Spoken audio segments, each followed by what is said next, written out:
கடையில இருக்கோம், கஸ்டமர்ஸ்லாம் இருக்காங்க. எனக்கு உடம்பு வலிக்குதே. அப்புறம் வீட்டுக்கு போய் மசாஜ் பண்றேன். இப்ப நீங்க பிசினஸ பாரு. என்ன ரோகிணி நீ இன்னும் கொலுவை முடிக்காம இருக்கீங்க. இன்னும் என்னென்னலாம் பண்ண சொல்ல போறீங்கன்னு தெரியல. இதுக்கு மேல நீ ஒன்னும் ஆட வேணாம். ஒரு நாளைக்கே இப்படி பண்ணிட்டு இருக்க. போய் ஃபேஸ் வாஷ் பண்ணு போ மனோஜ். சரி, என்ன நீ கொஞ்சம் கூட ரெஸ்ட் எடுக்கவே விட மாட்டேங்கிற. ஓ போறேன்.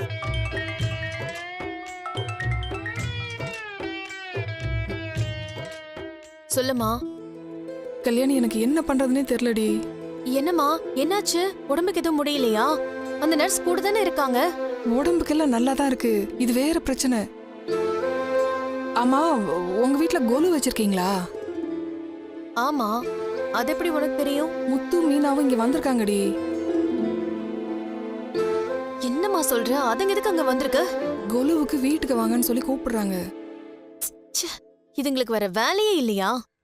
ஏன் தான் இப்படி பண்ணிக்கிட்டு இருக்காங்கன்னு தெரியல. அம்மா கிறிஷ் எங்க? நீ வேற எங்கேயாவது அனுப்பினியா அவனை? இல்லடி, அவன் வீட்ல தான் இருந்தான். நான் கடைக்கு போயிட்டு வர்றதுக்குள்ள அவங்க அவனை பார்த்துட்டாங்க. இப்ப கூட வந்தே ஆகணும்னு சொல்றாங்க. நான் என்ன பண்ணட்டும்?